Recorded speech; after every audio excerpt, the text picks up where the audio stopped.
ഇന്ത്യ-അമേരിക്ക വ്യാപാര കരാറിന്റെ നിയമവശങ്ങൾ വിലയിരുത്താൻ ഇരു രാജ്യങ്ങളെയും ഉദ്യോഗസ്ഥരുടെ യോഗം നാളെ തുടങ്ങും. മാർച്ചിൽ തന്നെ കരാറിൽ ഒപ്പുവെക്കുമെന്നും കേന്ദ്രം വിശദീകരിച്ചു.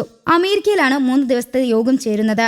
അമേരിക്കയ്ക്ക് പിന്നാലെ ബ്രിട്ടൻ, ഒമാൻ എന്നീ രാജ്യങ്ങളുമായുള്ള കരാറുകളും ഏപ്രിൽ നിലവിൽ വരുമെന്ന് മന്ത്രാലയം വിശദീകരിച്ചു. അമേരിക്കയിലെ സുപ്രീം കോടതി വിധിയെ തുടർന്ന് ഡൊണാൾഡ് ട്രംപിന്റെ താരിഫ് നീക്കങ്ങൾ മന്ത്രാലയം നിരീക്ഷിച്ചു വരികയാണ്. പ്രതികാര നടപടിയുടെ ഭാഗമായി വിവിധ രാജ്യങ്ങൾക്ക് മേൽ ട്രംപ് ചുമത്തിയ താരിഫുകൾ സുപ്രീം കോടതി റദ്ദാക്കി. ട്രംപ് തന്റെ അധികാരപരിധി ലംഘിച്ചുവെന്ന് കോടതി ചൂണ്ടിക്കാട്ടിയായിരുന്നു. ദേശീയ അടിയന്തരാവസ്ഥയിൽ ഉപയോഗിക്കാൻ ഉദ്ദേശിച്ചുള്ള നിയമത്തിന് കീഴിലാണ് ട്രംപ് താരിഫുകൾ ചുമത്തിയതെന്ന് വിധിയിൽ വ്യക്തമാണ്. അതിനിടെ പകരം ചുങ്കം റദ്ദാക്കിയ US സുപ്രീം കോടതി വിധിക്കെതിരെ ആഞ്ഞടിച്ച് ട്രംപ് രംഗത്തെത്തി. വിധി നിരാശാജനകമാണെന്നും ബദൽ നിയമങ്ങൾ ഉപയോഗിച്ച് ഇറക്കുമതി തീരുവകൾ പുനഃസ്ഥാപിക്കുമെന്നും ട്രംപ് പ്രഖ്യാപിച്ചു. താരിഫിനെതിരെ വിധി പ്രസ്താവിച്ച ജഡ്ജിമാർക്കെതിരെയും അമേരിക്കൻ പ്രസിഡന്റ് രൂക്ഷ വിമർശനം ഉന്നയിച്ചു. ജഡ്ജിമാർ ഭരണഘടനയോട് അനുസരണയില്ലാത്തവരും രാഷ്ട്രീയ കളിപ്പാവകളും ദേശസ്നേഹമില്ലാത്തവരുമെന്ന് ട്രംപ് വിമർശിച്ചു.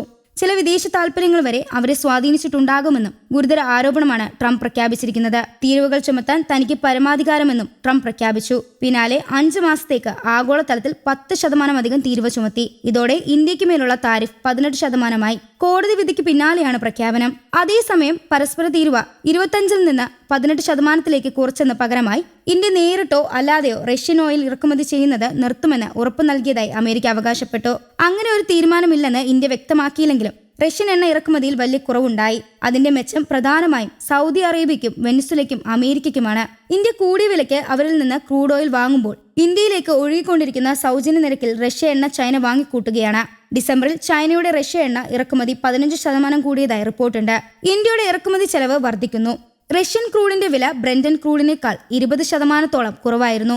ബാരലിന് $5 വെച്ച് ഇന്ത്യ അധികം കൊടുക്കുകയാണെങ്കിൽ പോലും ചെലവിലെ വാർഷിക വർധനവ് ഏകദേശം $10 മില്യൺ കൂടും. അധിക ചെലവ് ഉപഭോക്താക്കൾ, പെട്രോളിയം ശുദ്ധീകരണ കമ്പനികൾ വഹിക്കേണ്ടി വരും. തീരുവകളെ വിദേശ നയം നടത്താനുള്ള ഉപകരണമായി പ്രയോഗിക്കാനുള്ള ട്രംപിന്റെ കഴിവിനെ സുപ്രീം കോടതി വിധി പരിമിതപ്പെടുത്തുന്നുണ്ട്. അതേസമയം മൂന്നാം രാജ്യങ്ങൾ ഇറാനിൽ എണ്ണ വാങ്ങുന്നതിനെതിരെ തീരുവകളെ ബാധിക്കുന്നില്ല. ഇറാൻ നയം പ്രധാനമായും ഉപരോധങ്ങളെയും കയറ്റുമതി നിയന്ത്രണങ്ങളെയും മറ്റും ആശ്രയിച്ചാണ്. ഇറാനിയൻ എണ്ണയുടെ 90% വാങ്ങുന്നത് ചൈനയാണ്. ആയതിനാൽ ഇറാൻ US സംഘർഷപാതയിൽ വലിയ വ്യതിയാനമുണ്ടാവില്ല. പരമാവധി സമ്മർദ്ദം തുടരും. ചൈനയ്ക്ക് കോടതി വിധി സമ്മിശ്ര ഫലമാണ് പ്രഖ്യാപനം ചെയ്യുന്നത്. റഷ്യൻ ക്രൂഡ് ഓയിൽ അധികം കിട്ടുന്നുണ്ടെങ്കിലും 10% ആഗോള തീരുവ നേരിടണം. ചൈനയുടെ കയറ്റുമതി ഇപ്പോൾ തന്നെ 301-ാം വകുപ്പ് പ്രകാരമുള്ള അന്വേഷണം നേരിടുകയാണ്.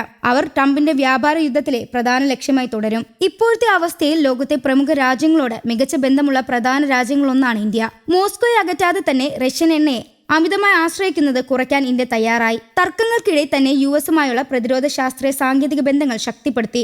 ചൈനയെ ഒതുക്കാനുണ്ടാക്കിയ ക്വാഡിലും ചൈന പങ്കാളിയായ ബ്രിക്സിലും ഒരേ സമയം പ്രധാന പങ്കുവഹിക്കാൻ ഇന്ത്യക്കാവുന്നു. റഷ്യയും യുക്രൈനും സംസാരിക്കാൻ പറ്റുന്ന പ്രധാന രാജ്യവും ഇന്ത്യയാണ്. തന്ത്രപരമായ സ്വതന്ത്രമായ തീരുമാനം എടുക്കാൻ കഴിയുന്ന ലോകത്തിലെ അപൂർവ രാജ്യങ്ങളൊന്നാണ് ഇന്ത്യ. ആ പ്രതിച്ഛായയ്ക്ക് നേരെ ഇടിവ് സംഭവിക്കുന്നതായി റഷ്യൻ എണ്ണ വാങ്ങുന്നത് കുറയ്ക്കാൻ ഇന്ത്യ സമ്മതിച്ചെന്ന് അമേരിക്ക അവകാശവാദം. News desk, Kerala Kaumudi.